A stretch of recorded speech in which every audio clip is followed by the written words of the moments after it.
সবই যখন হলো গিয়ে একবার ওদের সঙ্গে মানে কিছুক্ষণ থাকি, সময় কাটাই, খাওয়া দাওয়া করি, তাই ভাবছিলাম। আচ্ছা তাহলে বাপি যখন তখন তোমাকে বললো, কিছু বলেনি কেন?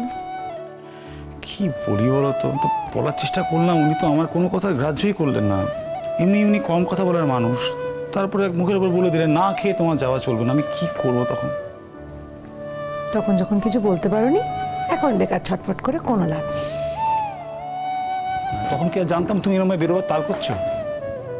আরে কি আশ্চর্য, আমার কাজ আছে তার জন্য তুমি থাকতে পারবে না কেন? অদ্ভুত। না তুমি থাকবে না, আমি এখানে থাকবো তোমার বাড়িতে। আর অস্বস্তি হয় না তুমি থাকবে? হয় না। হয় না? না, হয় হয়, অস্বস্তি হয়। তুমি কি বলছো, কি হয় না?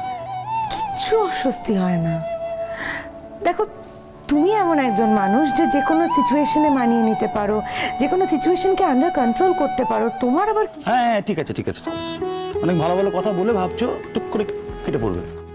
যেখানে যাওয়ার যাও, কিন্তু আধ ঘন্টা পরে বসে থাকবে। আমি আধ ঘন্টা থাকলে তোমার কি লাভটা হবে? ওই তো তোমার মা খাবারটা দেবেন, খাবারটা খাবো। দেরি করছেন যদিও, এখন দিয়ে দিলে আধ ঘন্টার মধ্যে খাওয়া দাওয়া করে তোমাকে ড্রপ করে দেবো। কোনো প্রয়োজন নেই। আমি একা একা এসছি, তোমার সঙ্গে আসিনি, আমি একা একাই চলে যাবো। না হবে না, ওই একা একা যাওয়া আসা এখন আর চলবে না। ইউ আর মাই রেসপন্সিবিলিটি না। তুমি কোথাও একা যাবে না, ব্যাস। ও আচ্ছা, তার মানে সব তাড়াফাড়া কিচ্ছু নয়, এটাই হলো আসল কারণ। হ্যাঁ মানে তুমি যাবে, প্রয়োজনে যাবে, কিন্তু আমি যতক্ষণ থাকবো, যতক্ষণ আমি পারবো ততক্ষণ যাবে। আচ্ছা, আমি কি পর্দানুশীল নাকি? আমি একা একা চলাফেরা করতে পারি না? বললাম তো যাবে, প্রয়োজনে যাবে, কিন্তু আমি যতক্ষণ থাকবো ততক্ষণ হবে না। যাচ্ছি, বলছি মাকে তাড়াতাড়ি খাবারটা রেডি করার জন্য। শোনো না, আবার কি হলো? বলছি কি, একটা কথা ছিল। বলো। দেখো, তোমার বাবা মার সামনে যে কথাগুলো বললাম সেগুলো আমি আরেকবার রিপিট করছি তোমাকে, প্লিজ শোনো। সত্যি তোমার কোনো আক্ষেপ থাকবে না তো যদি তোমার কোনো সন্তান না হয়?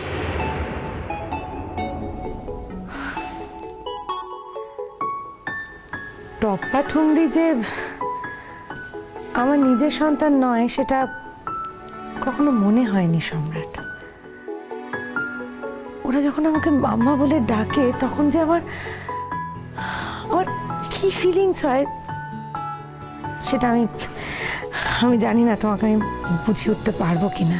সবই বুঝছি, সবই বুঝতে পারছি, কিন্তু হয়তো কোনো একটা দিন এরকম আসবে, তোমার একটা শূন্যতা তৈরি হবে এই বিষয়টা নিয়ে, তখন মানে সেটা তো হতেই পারে, তাই না?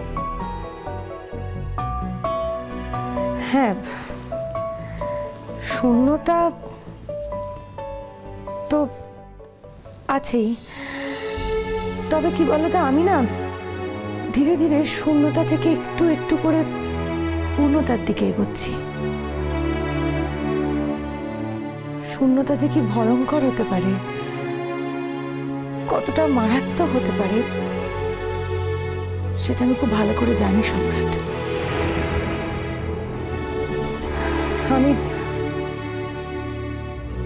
আমি জানি না বাপি তোমাকে কতটা আমার সম্পর্কে জানিয়েছেন বা বলেছেন, তবে আমার নিজের সম্পর্কে অনেক কথাই তোমাকে আমি শেয়ার করতে চাই।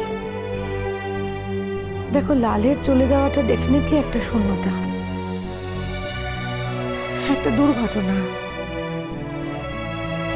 হয়তো এরকম দুর্ঘটনা অনেকের জীবনেই হয়, আমার জীবনেও হয়েছে, which is very unfortunate obviously, কিন্তু তার থেকেও বড় শূন্যতা কি জানো?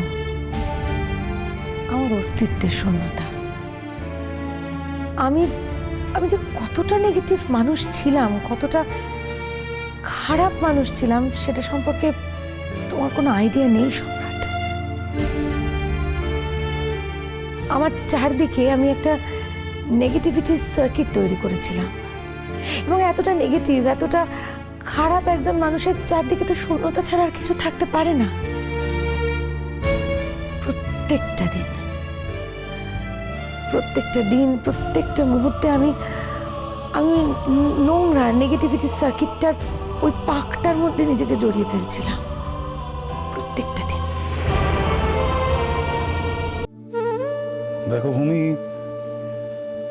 তুমি যখন ধীরে ধীরে এই সার্কিটটাকে ভেঙে বাইরে বেরিয়ে আসছো, যেটা থেকে ভালো আর কিছু হয় না, সেক্ষেত্রে আমার এই কথাগুলো আর সাজে না। আমি সত্যি তোমার অতীত জীবন নিয়ে আর কিছু জানতে চাই না। কিন্তু আমার তো বলার আছে। দেখো, তোমার মতো একজন ভালো মানুষ, একজন দয়ালু মানুষ আমার জীবনে এলো বলেই না আমার জীবনটা একদম অন্যরকম। কি বলছো তুমি? Mind your language. ভুল কিছু বললাম? অবশ্যই ভুল বললে। দয়ালু শব্দটা কি কেন ইউজ করছো এখানে? এখানে কোথায় দয়া দেখছো? শব্দটাকে ফিরিয়ে নাও ভূমি এক্ষুনি। দয়ালু বললেই হলো একটা। কেউ কাউকে দয়া করেনি, আমি তোমায় কোনো দয়া করিনি। আর যাকে দয়া করা যায় তাকে তাকে ভালোবাসা যায় না। তুমি ভালো করে জানো, আমি কোনোদিন ভাবিনি তোমাকে এই কথাটা মুখে বলে আলাদা করে বোঝাতে হবে আমাকে যে আমি তোমাকে দয়া নই। আমি সরি, রিয়েলি সরি। আর হবে না এরকম ভুল।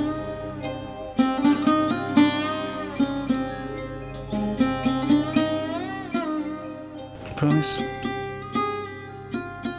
প্রমিস। তবে একটা কথা তো ঠিক, তোমার মতো মানুষের আমাকে চোখে পড়ার কথা ছিল না। তুমি যেখানে নীলাঞ্জনার মতো একজন মানুষকে ভালোবেসেছিলে, তার সঙ্গে এতদিন ঘর করেছো, সেই তুলনায় তো আমি একদম তুচ্ছ একটা মানুষ। হয় না, হয় না, হয় না। এভাবে তোমার আর নীলাঞ্জনের মধ্যে কোন রকম কম্পারিজনই হয় না, হয় না। তুমি তোমার মতো, নীলাঞ্জনার মতো।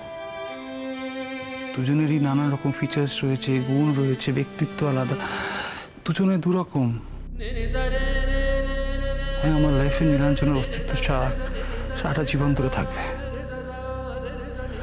সেটাকে আমি অস্বীকার করতে পারবো না। কিন্তু আমি তোমাকেও ভালোবাসি। আমি জানি তোমার সঙ্গে থাকলে আমি কোনোদিনই নীলাঞ্জনাকে আলাদা করে আমাকে ভুলতে হবে না, ভুলতে পারবো না। তোমরা দুজনই আমার কাছে খুব ইম্পর্টেন্ট।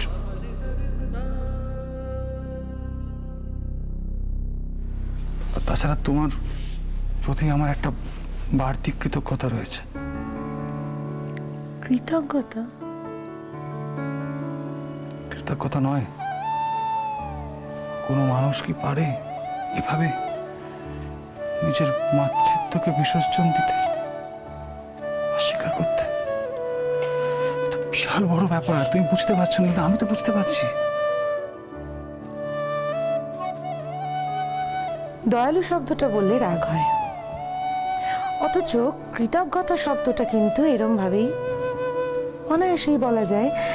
এই শব্দটা উচ্চারণ করলে উল্টো দিকের মানুষটার খারাপ লাগতে পারে কি পারে না, এটা তো ভাবার কোনো প্রয়োজনই নেই। As usual. Okay, I am sorry. এই কথাটা খারাপ লেগে থাকে, আমি সরি। আসলে কৃতজ্ঞ শুধু আমি নই, আমার ছেলেমেয়েরাও তোমার প্রতি কৃতজ্ঞ হয়ে থাকবে সারা জীবন। হয়তো ওরা এখন বুঝতে পারছে না, ওরা যখন বড় হবে, যখন সবটা জানবে বুঝবে, তখন দেখবে ওরা সারাটা জীবন তোমার প্রতি কৃতজ্ঞ থাকবে।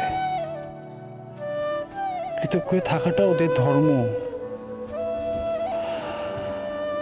অ্যাজ ওয়েল অ্যাজ আমার কথা বললে বলবো, আমার জীবনে কিন্তু এই দয়ালু শব্দটা খাটে না। আমি যা করেছি আজকে